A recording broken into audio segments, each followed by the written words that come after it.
Hi guys, I'm Jane. Today's workout is a short workout. It answers a question I get asked a lot as a Pilates instructor, and that question is, if I've only got a short amount of time each day, what are the to-go-to exercises? So I'm going to share with you what my favourite to-go-to exercises are to do each day. Okay, so I'm going to use some props here, so a ball and a band. You can do all of the exercises without. My advice to you is always meet where you're at with your fitness. So if we're challenging our bodies and just asking ourselves to do a little bit more than we're capable of doing, we're going to get results. We're going to see those results in our body. We're going to feel stronger for it. But if you're always staying within your ability level, then we stop seeing those results in our bodies. So for the first exercise, really simple bridge. So you're going to pop the band just above the knees. Okay, use your abdominal strength to slowly roll down. Now if you're new to Pilates, doing this without a band is a challenge enough. And if you have been doing this for a long time, you could choose the heaviest band you can get your hands on. Make sure that your feet are roughly in line with your sit bones and you've got roughly the same gap between your knees as you have between your feet. Your eye gaze should be forwards with your ribs contacting the mat. And find neutral pelvis. So we've got 3 bony landmarks at the front of your pelvis, your 2 pelvic bones and your pubic bone. Now, I want you to visualise those 3 bones. In your mind, do a dot to dot so that you've created a triangle shape, and I refer to that as the pelvic triangle. So adjust your pelvis into those 3 bones, but you see those 3 bones are level with one another and your triangle is square to the ceiling. So when you've organised the pelvis, the ribcage, the head and the neck, your spine is as close to its neutral alignment as your body allows, and neutral spine is the place where the spine is in its strongest position. So now you've found optimal alignment, just focus on your breath. So just breathing into the back and into the sides of a ribcage, feeling the expansion of the ribcage on the in-breath, the narrowing of the ribcage on the out-breath. On your exhale, use it to connect to your deep core muscles. Feel that you're gently pulling up, lifting up on the pelvic floor, drawing your navel into your spine to engage your deep abdominals, and then keep your breath in your ribs above your belly button so that you can maintain the control of your deep core muscles. Now integrating the breath with the movement. So on your next out breath, gently rock your pelvis backwards, tipping your triangle to your chest, using the in-breath to release your pelvis back to neutral. So just working between your backwards tilt and your neutral pelvis. So this is a great way to increase blood flow to your lower back. Every time you tip your triangle to your chest, it's an opportunity to stretch through your lower back muscles, and we generally get tight through the lower back through lifestyle habits. So this is a great to go to every single day exercise.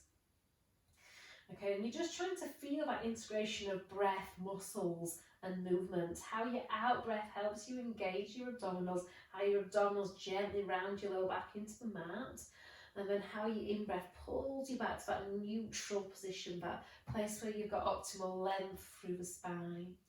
Now use your next out breath to come all the way up into your bridge, so peeling that spine away from the mat, one bone by one, lifting up onto the shoulders, take an in-breath at the top, on your out-breath slowly roll down, so bringing down the back of the chest, back of the ribs, back of the waist, pelvis comes down, release to neutral.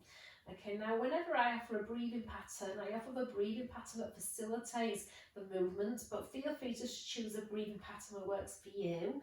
What's important is you feel the coordination of breath and movement, and there's never a time when you're holding breath. So that's the only rule with breathing, don't hold breath, and make sure that your breath stays in your ribcage above your belly button so that you can maintain the navel to spine connection. If you breathe into your belly, guys, that can relax your abdominals, and relaxed abdominals do nothing to support your spine. Okay, now I'm doing this exercise to really open up the front of the hips. Now, if you've been sitting at a desk all day, we get really tight here. This is a lovely way of countering that and building strength through the back of the hips as we do it. Okay, so challenging this more, we're going to do a single leg version. So extend one knee out. So the knees are staying level with one another. So I'm having to really work through the front of the hip here, but I'm still keeping the two hips in a nice lengthened position.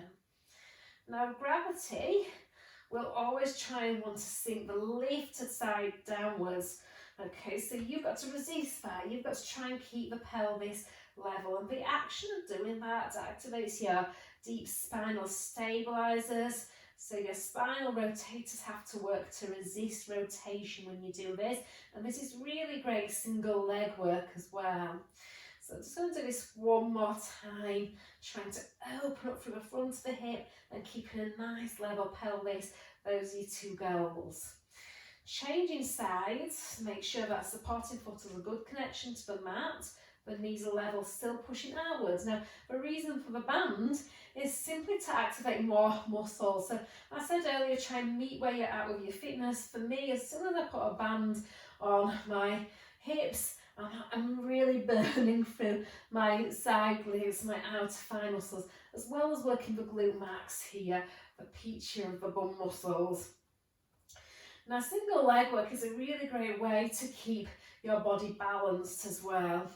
So if we're always using the two sides of our body, we always tend to have one stronger side and one challenged side. And if we're never doing single leg exercises and challenging each side individually, then the stronger side is always going to do the work for the challenged side, and that's going to create a bigger deficit. It's going to create a bigger imbalance. So single-sided work, really important, guys. Okay, so last one here, really starting to feel nice and open now through the front of the hip. Okay, so when you come back down, take your foot down and roll onto the side. Now guys, you've got the option of staying down on your bottom arm, or you've got the option of pushing yourself up on the elbow. So I'm going to stay up on the elbow. Heels, hips, bottom elbow should be in line with one another. Retract the shoulder blades into the spine, so send them towards the spine. And then from here, I want you to make sure that you're in your neutral spine. So what we don't want is to sink and slump into that bottom shoulder. I want you to lift up out of it. So you're trying to create a bigger distance between the bottom side of the rib cage and the mat, and really focus on keeping your chest open. And then from here, on your next out breath, open that top knee up to the ceiling. On your in breath, close the knee. So your main priority when you do this is to try and keep the organisation of the torso. Gravity is always going to try and sink you downwards and downwards. You might not even notice it's happening. So your body awareness has to be on the effort it takes to stay lifted. So the action of lifting the ribs upwards activates the obliques, the side abdominals. So it's the side abdominals that have to work pretty hard here to stabilise your spine against the downward challenge of gravity when you are on your side. Now the action of opening the knee up to the ceiling creates external rotation at the hip, which gives you your activation of your side glutes and your deep glutes, and these muscles stabilise the hips and the knees. Now working harder with this exercise is to lift your 2 feet off the floor. Okay, because now the bottom hip is in external rotation all the time, and that top hip goes into external rotation and then internal rotation. So I'm really having to work the 2 sides here by keeping the 2 feet off the floor. Okay, so really activating those side glutes without compromising that upper body work. So taking that out breath, and again the band just gives me additional resistance, additional load through the muscles. So that bottom side is having to resist the upwards force of the band, that top side is pushing into that resistance to stretch the band, so making those muscles fire harder. Okay, last one, and then feet down. Okay, so we'll do that on the other side. Okay, so I said earlier, guys, that as we age, gravity is trying to send us downwards and inwards. This is one of those outwards exercises. It helps activate the muscles that turns the femur outwards in the hip socket. So it really is what I call an anti-aging exercise. That's it. Now it's always harder on the second side because we've just worked both sides when we did it previously. Okay, because my bottom side is having to work to stabilise as I work dynamically through that top hip, lifting the feet and doing the same exercise. So really focusing on keeping the pelvic bones stacked and the ribs lifted. So if you can maintain the alignment of the torso, it's not just a hip and leg exercise, it is also an abdominal exercise, strengthening through those shoulder stabilizers.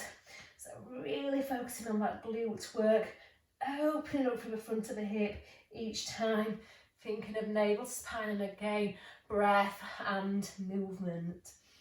Okay, and I've definitely had enough of those. So let's remove a band and just give those glutes a little stretch here. So stepping one leg over the other, hug the knee with the opposite arm, free hand presses down at the base of the spine, lift up out of your waist and look over that back shoulder. So really stretch those glutes out, and then let's change sides. So just keep the flexibility of the hips is equally as important as training the strength. In my opinion, we do not give ourselves enough time each day to work on flexibility and mobility, but if we do not have full range of motion of the joints, we cannot fully access the full range of our muscles, and if we don't use the full range of the muscles, there's always a part of muscles that aren't being used, and you will get weaker for not using them. Okay, so range of motion, flexibility, mobility training, really important. Okay, so a firm favourite of mine is back bending over the ball. So you're going to place the ball underneath the shoulders. I like to work in neutral pelvis, so I really feel that the sacrum is flat on the mat and that triangle is square to the ceiling. If you've got a delicate lower back, feel free to work in a position known as imprint, so triangle tip to the chest, lower back moves closer to the floor. So do what your body needs you to do. Interlock your hands behind your head, let your head rest heavy in your hands, and on your next in-breath, you're going to reach your chest bone backwards over the ball. So you're trying to contour the shape of the ball with the upper spine. To come up, you nod your chin a little first, so really lengthen through the back of the neck, and then I want you to feel it's the ribs dropping downwards, but lift the head and chest upwards. So just working between these two places. So your range of motion should be as big or as small as your pelvis stays still and stable, and your neck stays stable. So I have to deepen the back of the pelvis into the mat, and just with my thumbs running down the back of the neck, and check out there's no creases through the back of the neck. So if you can stabilise the pelvis and the neck, we're really optimising the movement in the thoracic spine, the ribcage part of the spine, and we're trying to improve the range of motion the upper back has in extension. So extension is a range of motion that the spine loses as it ages. Okay, now if we lose the ability to extend through that upper back, the body will find the path of least resistance. You'll start to excessively move either from your lower back, through your shoulders or through your neck, which can create excessive wear and tear over time. So for me, this is definitely an anti-aging exercise. It's definitely an exercise that you want to be including in your daily dose of exercises. Okay, so if you've been sitting at a desk all day, it's a really lovely exercise to do to stretch the abdominals, and adding the arm movement helps you open up that chest more. So checking that I've got enough room. I probably don't, but you'll get the idea. So arm goes back as the spine goes back, and then circle the arm out to the side and forwards. Again, you'll have seen this exercise in previous workouts of mine. So again, I'm just using the arm to facilitate the movement of the spine. So when the arm reaches over, full shoulder flexion, that creates extension in the spine. Okay, so it's creating more extension because we're doing this shoulder flexion as we extend the spine. And as the arm circles out to the side, we're getting more opening of the chest. And then the arm reaches forwards to facilitate the spine moving forward. So I'm using the forwards energy of the arm to assist the abdominals in bringing the spine forwards, just changing sides. So it's a really, really lovely stretch, guys, for the chest and down the length of the arm. Where you feel it will depend on where you hold most tension. Again, if you really tighten the upper back, if you've already lost some extension, you've got to check that you're not getting your range from your lower back, you're not getting your range from your neck. So stabilise the pelvis and the neck. That has to be your biggest priority. Over time, those joints will loosen a little bit more. They'll allow you to go a bit further into your range. Okay, so don't rush that. Over time of regular practice, good things will happen. Okay, one more. So this feels really good. It's really great mobility work for the shoulders as well. And then coming up. Okay, so now I'm going to come on to my belly and essentially find the same range of motion through the upper spine in a different posture. Okay, so arms are bent in what I call W arm position. And here, I want you to really focus on your glutes. So actually just put your hands on your bum, squeeze your bum as much as you possibly can. And when you dig your fingers into those tissues, you should feel really toned underneath your fingers, and then relax and let go. And you should feel the difference of tone. So it should feel squishy underneath your fingers. So let's do that one more time. Squeeze and then let go. So we want to keep those glutes fairly relaxed, and then subtly draw your pubic bone up to your belly button. Your two pelvic bones stay on the mat. The lower abdomen feels to be lifting a little away from the mat. Now what you will feel, guys, is a little bit of activity in the crease of the glutes, but that is not the same as really toning your bottom by squeezing your two bum cheeks together. Okay, so we're going to keep that stability through the pelvis. Arms are bent at the side of the body, shoulders lengthen away from the ears. And I want you to gently reach your nose a touch forwards, and then reach your chest bone forwards in the direction that your nose is reaching in. And then think of reaching your chest bone up to where the wall meets the ceiling. So you're creating the same shape in your upper back here as you created when you went backwards over the ball, and then coming back down. Okay, so why I wanted you to keep your bottom relaxed is so that you're lifting yourself up through the upper back and not through the lower back. So if we keep that bottom relaxed, it helps keep that lower back relaxed and helps you isolate the work to the upper back. So shoulders lengthening downwards away from the ears, and feel that sense of trying to pull your hands backwards towards your hips as you pull your chest more forwards, more upwards. So you're just trying to lend a little bit more traction to that spine extension, really activating the muscles that hold the spine upright. Remember, as we age, we get weaker in these muscles because they get over lengthened, and over lengthened muscles lack the ability to endure a contraction. Okay, so we've got to try and keep the strength and the tone in these muscles, supporting the weight of the head upright on top of the spine. And we're looking to feel that activity through the back of the rib cage. Okay, so once we've got a feel for those muscles, now we're going to work a different set of muscles, your shoulder extensors. So what I'd like you to do is just let the backs of the shoulders drop down to the floor. So the shoulder blades move away from the spine, they're protracted. Then you're going to lift the back of the shoulders up to the ceiling and your hands off the floor. So the palms turn inwards. Now in this position, I want you to then hover your head a fraction off the floor. We're still keeping that bottom relaxed. Now see if you can lift the back of your shoulders higher, but not your spine higher. And then release, just let that go. Okay, we're going to do that again. So backs of the shoulders lift up, hands lift up, head hovers. Head should be still in line with the spine. Now the action of lifting the back of the shoulders up to the ceiling sends the shoulder blades into the spine, really working through that mid-back. We want to be drawing those shoulder blades downwards as we draw them inwards.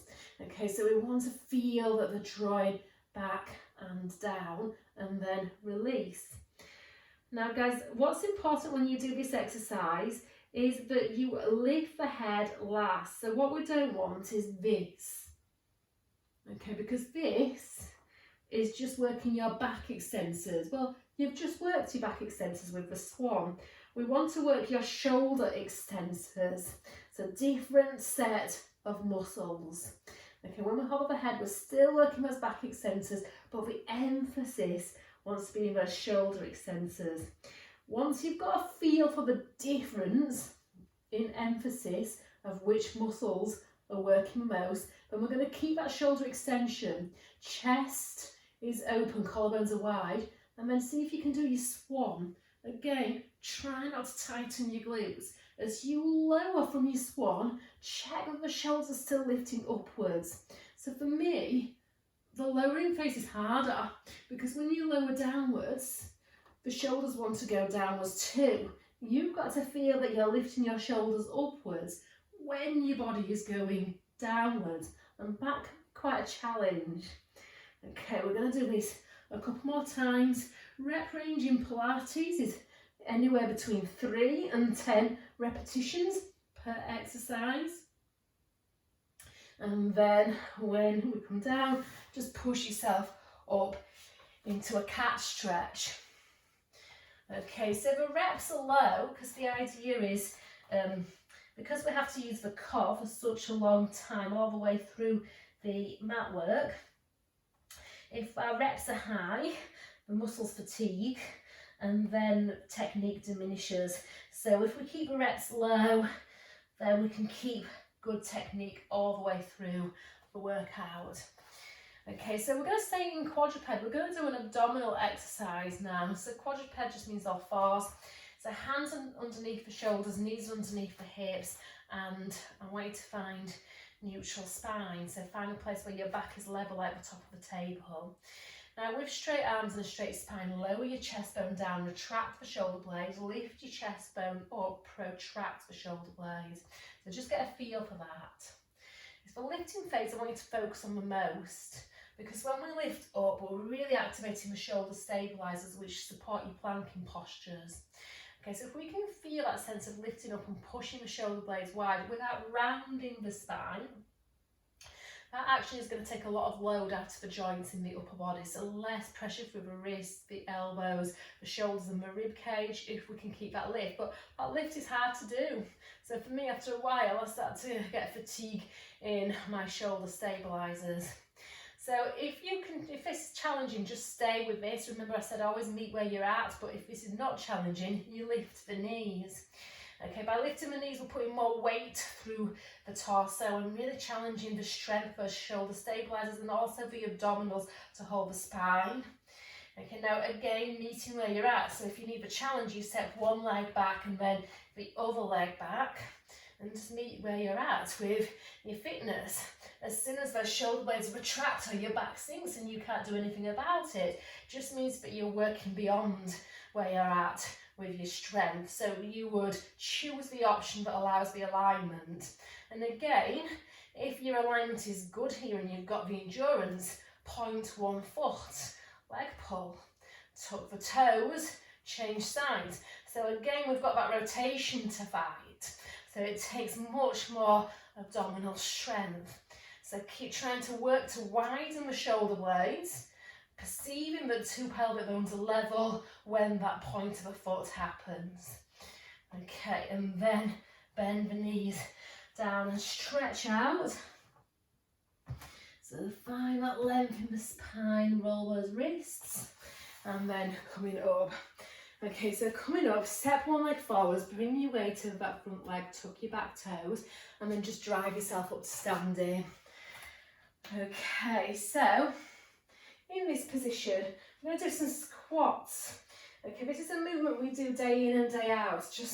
It's a functional movement. It simulates sitting down on your sofa, standing up off your sofa. So check that your feet are underneath your hips and parallel. Your triangle is square to the wall in front of you and your spine is straight. And you're just squatting down and then coming back up.